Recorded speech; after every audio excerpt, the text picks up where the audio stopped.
Shalom, meus irmãos, bem-vindos a mais um estudo de Shabat, aquele que nós sempre apresentamos depois do horário do Havdalah, o estudo da Torá que realmente é bastante importante. Hoje, irmãos, nós vamos tocar num assunto que espero que seja bastante esclarecedor, principalmente para aqueles que estão dentro do contexto messiânico, mas eu creio que também é importante para pessoas que não estão envolvidas no meio messiânico, mas de alguma maneira têm se interessado em aprender algumas coisas. E vai servir de alerta para não se envolverem além daquilo que realmente está revelado nas Escrituras. Um assunto que desperta curiosidade para muitos irmãos, que é o assunto que nós vamos tratar hoje, é a tal da gemátria. Soou um pouco diferente do que muitos estão acostumados, né? Mas é a maneira normal como o povo de Israel costuma falar. Muitos conhecem como gematria. Bem, essa é a forma mais latinizada de se pronunciar. Bem, gemátria, né? Alguns poderiam ver, mas a forma como é pronunciado pelos falantes do hebraico é gemátria. Então, o GE não tem esse som de J, né? Então fica G, e a sílaba tônica fica no mátria. Então, ele vem de uma forma escrita do hebraico, né? Então, também, eventualmente, poderá encontrar quem fale gimátria, certo? Mas isso não faz muita diferença. Então, no plural fica gematriote. Bem, o que é essa gemátria? Não é outra coisa que não seja numerologia hebraica e os segredos da Torá. Bem, gemátria é um sistema numerológico pelo qual as letras hebraicas correspondem a números. Bem, na realidade, nós sabemos que no hebraico, principalmente no hebraico antigo, não existiam caracteres específicos para números. Então, muitas das letras, elas tinham duas atribuições. Uma para a letra como letra, para escrita, e essa mesma letra, o mesmo caractere, representava um valor numérico. Então, assim como muitas outras línguas antigas, até que se popularizasse o sistema que nós conhecemos, que são os algarismos arábicos, que é adotado até mesmo em Israel hoje, porque é o sistema que mais facilita até fazer contas. Bem, acontece que, utilizando essa característica de valores numéricos para as letras, então tem hora que aquele caractere é letra, tem hora que é número. Só que para os que adotam a gemátria, eles pegam uma palavra, então uma palavra formada por letras. Só que, pegando o valor equivalente aos números, então cada letra de uma palavra, ela tem um número, então se pega o valor numérico de cada uma das letras, soma-se aquele é o valor numérico daquela palavra. Então, esse que é o sistema da gemátria. Então, esse sistema foi desenvolvido principalmente pelos praticantes da Kabbalah, que é o misticismo judaico. Essa palavra derivou da influência grega e se tornou uma ferramenta para interpretar textos bíblicos. Então, observem esse detalhe.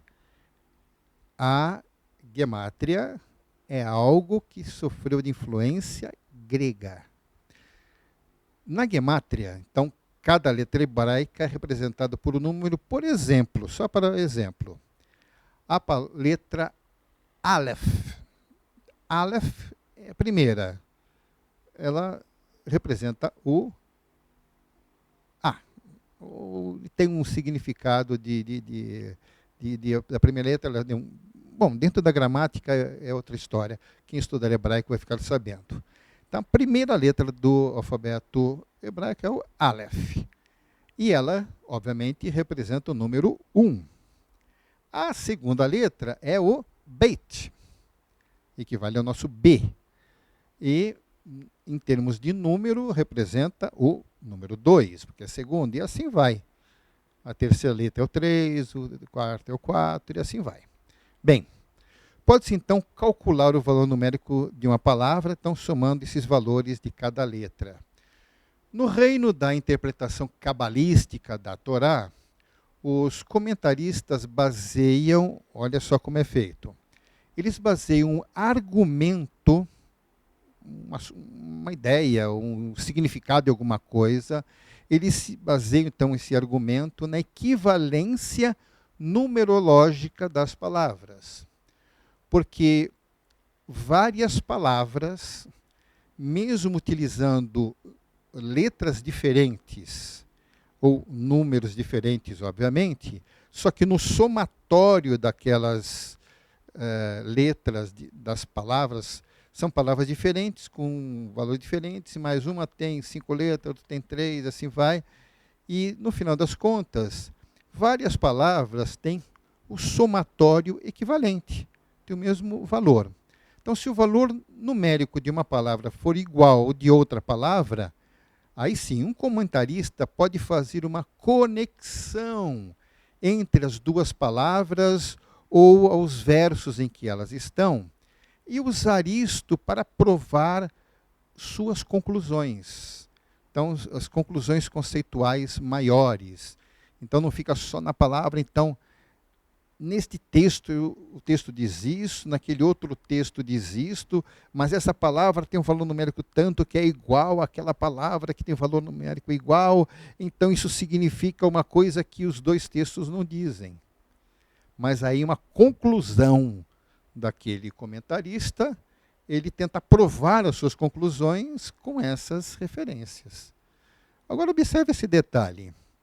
Sistemas similares a esse que os cabalistas usam, que é o sistema judaico cabalista, foram identificados entre os babilônios, entre os assírios e entre os gregos.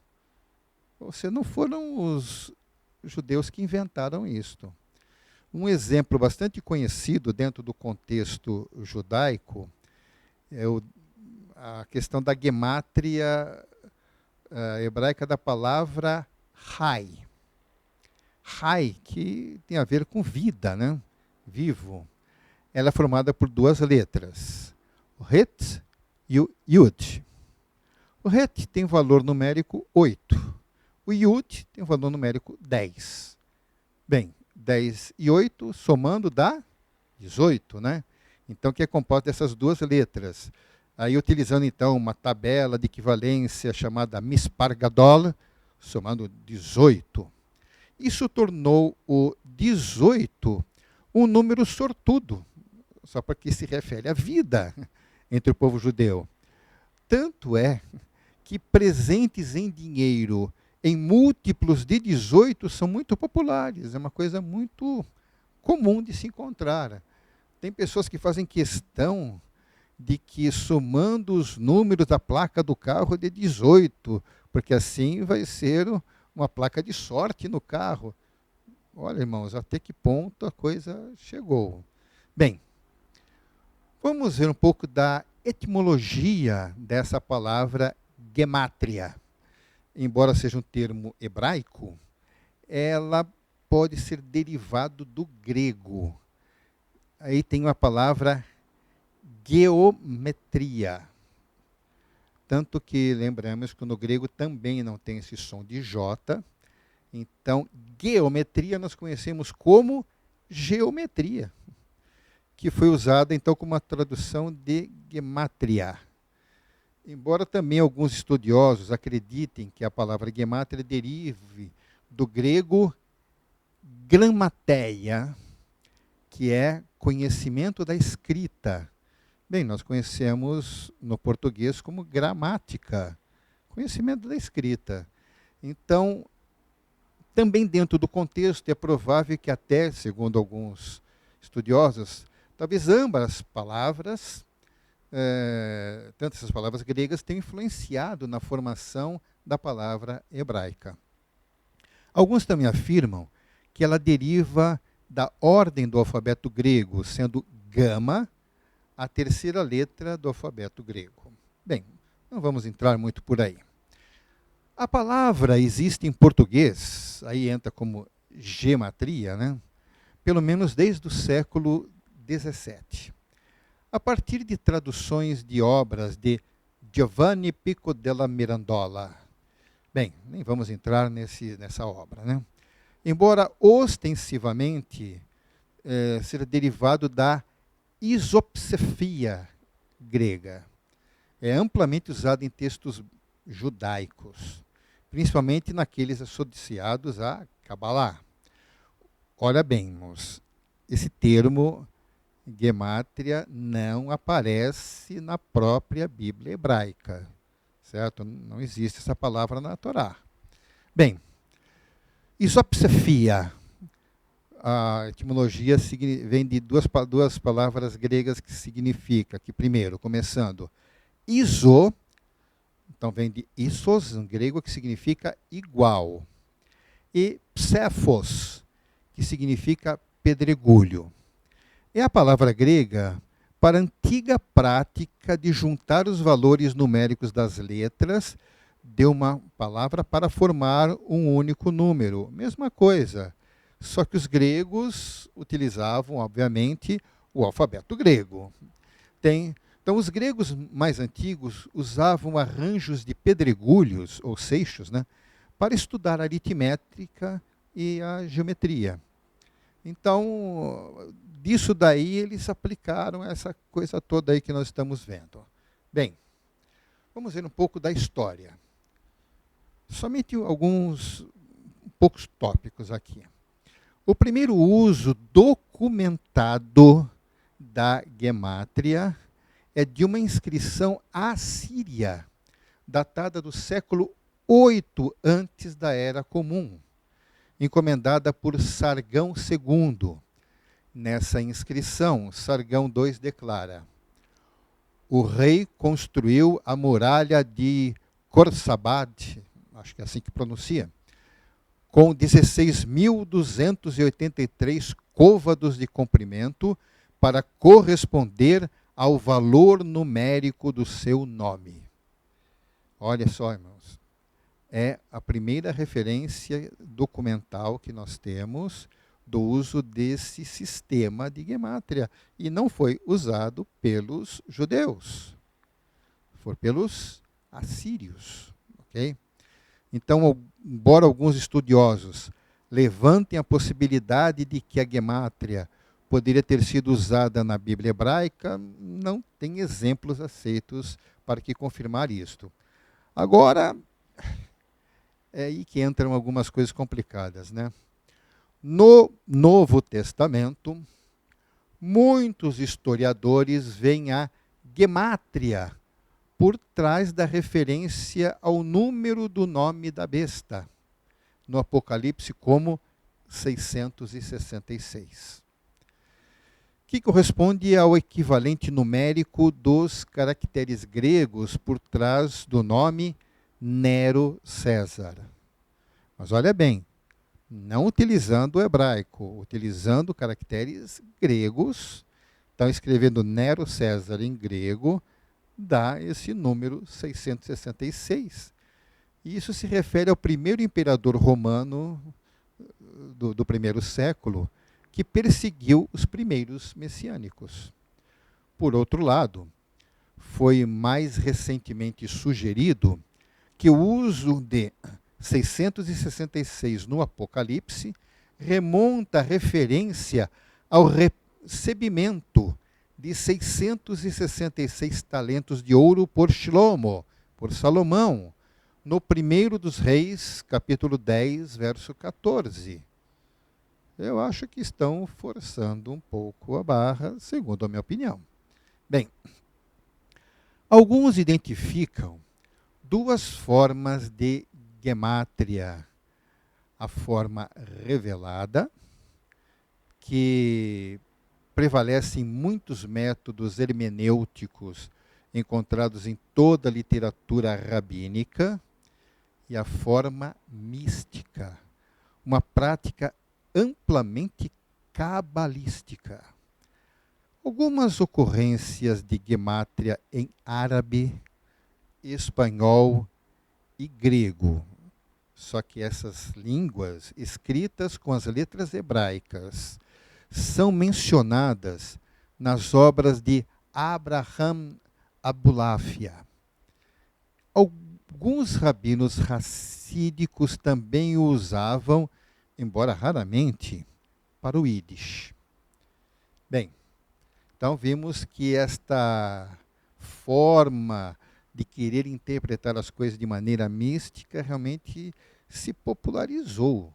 Eu creio que justamente os místicos cabalistas tornaram essa forma de interpretação muito mais popular do que se tivesse ficado com os assírios, ou mesmo pelos gregos, que utilizaram também isso daí, que depois parece que não foi muito para frente. Só que quando os judeus cabalistas começaram a usar esse sistema, aí a coisa popularizou tanto que hoje tem muita gente, inclusive cristãos, querendo usar isto. Bem, quem acredita na gemátria? Embora a gemátria fosse usada periodicamente no Talmud e no Midrash, não era fundamental para a literatura rabínica. Os rabinos ocasionalmente empregavam gemátria para ajudar a apoiar a exegese bíblica, mas não dependiam muito dela. Eles investiram muito mais no uso de raciocínio lógico e argumentação para apoiar as suas posições. Então, vamos entender aqui? A maioria dos rabinos, para interpretar tanto a Torá ou então o próprio Talmud, porque na realidade a maioria dos rabinos não usa muito querer interpretar a Torá, eles preferem usar o Talmud, ou então usar o Midrash, e daí usam um pouco a gemátria, mas não muito, certo? Então eles preferem pegar os textos,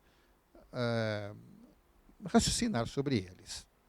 Agora, a gemátria é essencial para a Kabbalah, a tradição mística judaica. Eu quero enfatizar muito esse aspecto, irmãos. Tradição mística. Será que todos estão conseguindo entender essa minha ênfase? Porque isto é importante. Okay?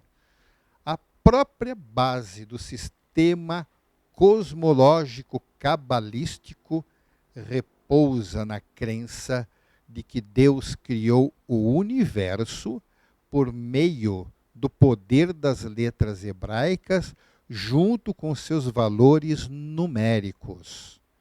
Ok? Olha bem, resumindo, muitos rabinos ortodoxos que se apoiam na Kabbalah, eles afirmam que a língua falada por Deus é o hebraico. Eles afirmam, contrariando até os pesquisadores da língua hebraica, eles afirmam que o hebraico era a língua original falada por Adão e Eva. E isso foi até quando as línguas foram misturadas e que o hebraico permaneceu na linhagem de Sem, de alguma maneira. Só que não é bem isso que a história diz. Não existia o hebraico até o povo sair do Egito. Certo? Então que isso fique muito claro, tá? Então agora eles querem dizer que Deus criou o universo por meio do poder das letras hebraicas, juntamente por causa dos seus valores numéricos. Onde é que a Torá fundamenta isto? Na verdade, os muitos nomes de Deus e suas permutações na Kabbalah têm valores numéricos que se acredita conterem um grande poder. Já ouviram falar nos poderes mágicos da Kabbalah? Pois bem, eles usam muito disto. Tá, nem tudo Kabbalah é mágica, mas tem. Mas tem. Não recomendo ninguém se aprofundar nisto. Ok? Bem, alguns rabinos, eles tentam justificar isto, se você olhar em alguns textos, uma referência bíblica para justificar isso que eles fazem. Porque isso que se costuma dizer, procurar o sentido oculto. Ok? Então eles usam esse texto de Salmo 119, verso 18. O salmista escreve assim: desvenda meus olhos para que eu possa perceber as extraordinárias maravilhas ocultas em tua Torá.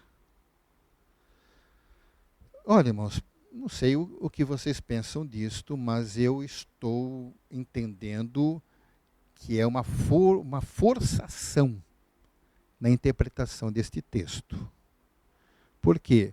Eles mais estão atentos ao aspecto de maravilhas ocultas na Torá do que desvenda meus olhos. Como que o salmista se refere? Poxa, desvenda meus olhos, é o Espírito de Deus quem desvenda. E não tem nada que usar gemátria. Tenho certeza que o salmista nem sabia que existia isto. Quem desvenda os olhos é o próprio Eterno, e não o uso de alguma pseudociência. Ok?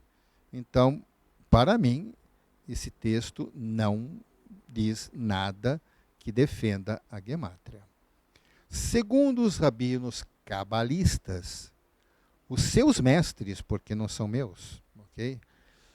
Os seus mestres ensinam que há 4 níveis de interpretação no estudo da Torá. O primeiro nível, pshat, é o significado literal do texto sagrado. Ou seja, aquilo que está escrito é o que é. Por exemplo, Moisés levantou o seu cajado, apontou para o mar e o mar se abriu. É isto. Não tem que interpretar. Ele disse que é isso que aconteceu, é isso que ele está dizendo. Ok? Bem, então esse seria o nível pshat. O segundo nível, remes, é o significado figurativo. É um ensinamento insinuado, contido em cada uma das palavras e dos versos dos 5 livros de Moisés. Ensino figurativo é o que muita gente gosta de usar. Ah, Moisés, quando levantou o seu cajado, é porque ele estava colocando para o alto, apontando para o poder de Deus que iria abrir o mar. Isso não tem nada escrito, mas tem muita gente que gosta de levar nesse nível de interpretação. Tem gente que gosta disso, eu mesmo não sou muito chegado a isto. Ok? Então seria o remes. O terceiro nível é o drash.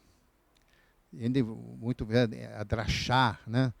Que é o significado interpretativo e homilético. É o ensinamento moral e filosófico que a Torá visa transmitir. Por exemplo, voltando ao mesmo exemplo, Moisés, quando levantou o seu cajado para a abertura do mar, ele fez isso em obediência à ordem do Eterno. Então, quando nós obedecemos à ordem do Eterno, as coisas acontecem. Deu para entender como é que é, usando a mesma forma? Tudo bem, até aí é válido. Isso seria extrair os ensinamentos, os ensinos morais e filosóficos. Então é o drash. Por fim, aí agora o quarto nível e o mais profundo, que é chamado de sod. Sod é segredo. É o significado esotérico e místico das palavras da Torá, popularmente chamado de Kabbalah. Kabbalah significa recebimento, está em receber. Bem, nesse contexto aí a coisa já fica mais complicada, porque aí implica em utilizar recursos de misticismo, certo? Então essa parte esotérica, isso já foge do nosso contexto. Ou seja, não é isto que o Eterno nos ensinou, não é isso que nós aprendemos no ensino dos apóstolos, não é isso que aprendemos da unção do Espírito de Deus. Não, isso já fica um pouco além, certo? E nós não vamos entender mais do que aquilo que está claramente mostrado. Aí entra na questão. Essas três formas que os cabalistas entendem, Pshat, Remes, Drash e Sod, formam um acróstico em hebraico, a palavra Pardes. Pardes é um acróstico, ou seja, as primeiras letras de cada uma dessas palavras, certo? Formam uma palavra do hebraico que é Pardes. Ela significa pomar, ela é traduzida como pomar. Pois estudar a Torá em seus 4 níveis significa adentrar pelo pomar de Deus, ou seja, entrar no paraíso. Isso é o que os rabinos cabalistas dizem, certo? Eu concordo com isto? De forma nenhuma. De forma nenhuma. Aí é o que eles argumentam. Eles falam tudo isso para validar o seu trabalho, para validar aquilo que eles fazem. Olha, irmãos, o messiânico não pode entrar por aqui. Não pode entrar por aqui porque aí é que começam a sair aquelas interpretações que ferem a Torá. Alguns não acreditam nisso, mas, bem, levaria muito tempo para pesquisar, para mostrar, tem tanta coisa, irmãos. Aquilo que é afirmado na Kabbalah, que é extraída muita coisa usando esse critério. Aí nós vamos encontrar a defesa do uso do zodíaco, eles acreditam no horóscopo.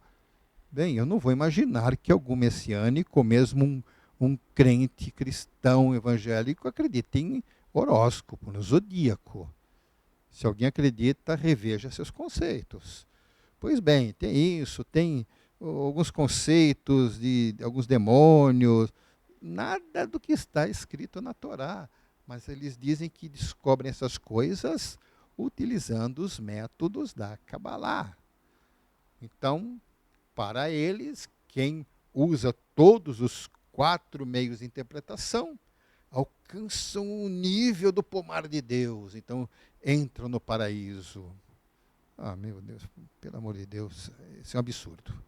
Bem, com todas estas informações, irmãos, eu fico abismado com pessoas que se dizem ser cheias do Espírito do Eterno, se deixam atrair e se encantam com a possibilidade de poder interpretar as Escrituras usando o método que nós comentamos aqui. E por incrível que pareça, tem gente se atrapalhando. E tenho visto até pessoas do meio evangélico, pastores, pastoras, querendo utilizar gemátria para interpretar textos, irmãos, que, como diz o método, a pessoa usa uma palavra aqui, que está com outra palavra lá, e isso tudo significa, e aí começa a, bom, vou usar uma palavra muito comum, viajar na maionese. É exatamente o que eles fazem.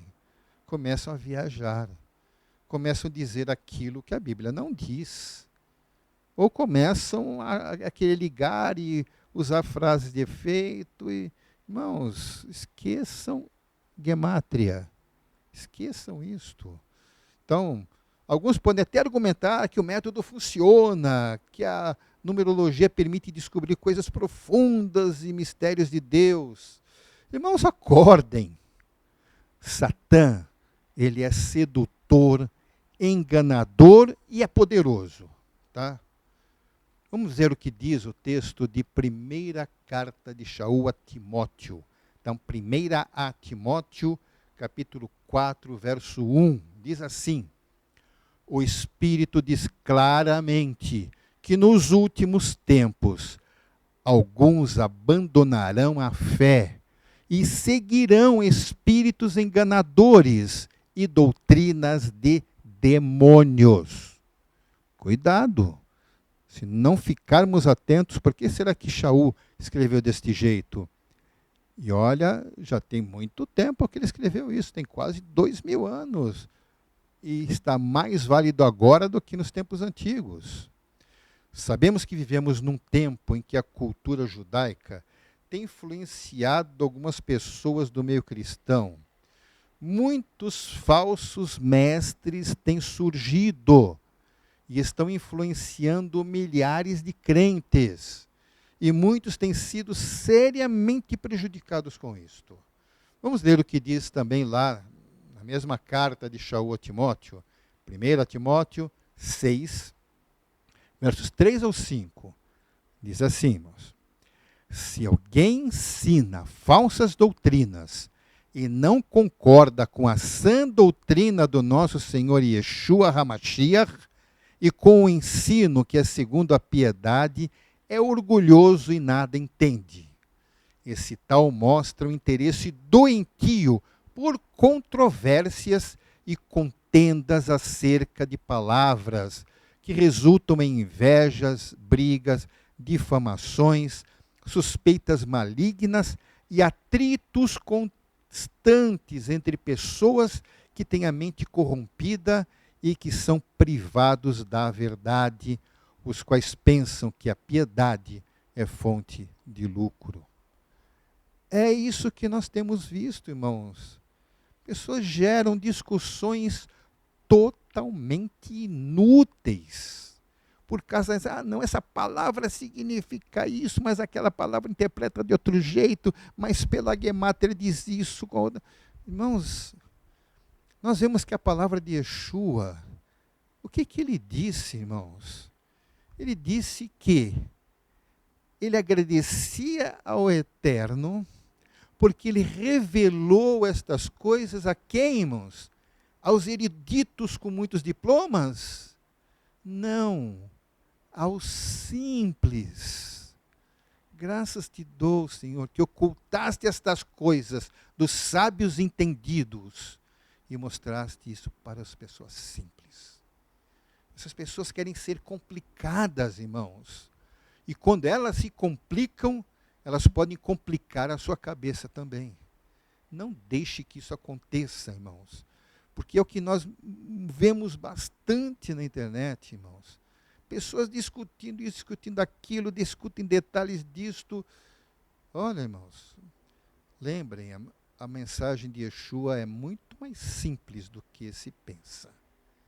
As interpretações dos textos do Brit Hadashah a respeito de Yeshua são simples. Não tem nada que se aprofundar nos mistérios ocultos, nada escondido, nada dessa interpretação sod, porque Yeshua não escondeu nada. Ele trouxe tudo às claras e ainda disse: tudo o que eu tenho falado, anuncie dos telhados. Não há nada em oculto que não seja revelado. Então a palavra de Yeshua é justamente para nos ensinar, para nos revelar. Não é nada escondido. Irmãos, o método mais seguro que nós temos de conhecimento e compreensão das Escrituras é pela inspiração dada pelo Ruach HaKodesh. Vamos ver o que diz lá em João 14, verso 26. Diz assim: mas o conselheiro, o Espírito Santo, então o Ruach HaKodesh, que o Pai enviará em meu nome, lhes ensinará todas as coisas e lhes fará lembrar tudo o que eu lhes disse. Ele disse todas as coisas e tudo o que eu disse. Se alguém quer saber mais do que Yeshua disse, desista, porque você vai aprender uma mentira. Tudo que é importante nós sabermos, Yeshua já deu entendimento. Então não se preocupe em ir mais fundo do que isto, porque quando estivermos no reino de Deus, e todas as limitações do nosso conhecimento tiverem sido tiradas, aí você vai tirar todas as suas dúvidas. Mas por enquanto não precisa saber mais do que Yeshua disse. Não precisa. Então cuidado, não entre nessa de ser tentado a buscar caminhos que são místicos, que são sombrios. Não entre por aí. Fiquem alertas, irmãos. Vivemos numa época cheia de modismos e novidades que atraem muitos para o erro. Não seja uma destas pessoas, irmãos. Irmãos, tudo aquilo que não for fundamentado na Torá é falso e mentiroso. Sabemos que Satã é o pai da mentira, onde concluímos que todas estas doutrinas são de raiz maligna. Vamos ler, irmãos, o que está na primeira carta de Shaul aos Tessalonicenses, capítulo 5, verso de 5 ao 9. Olhem só, irmãos. Vocês todos são filhos da luz, filhos do dia. Não somos da noite nem das trevas. Portanto, não durmamos como os demais, mas estejamos atentos e sejamos sóbrios. Pois os que dormem, dormem de noite, e os que se embriagam, embriagam-se de noite.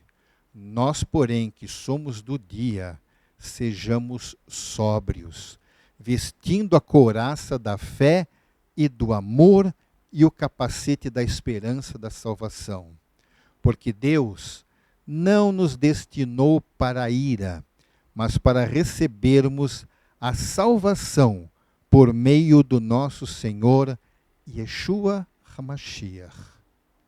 Irmãos, estudem bem isso, pensem bem, avaliem tudo aquilo que nós comentamos.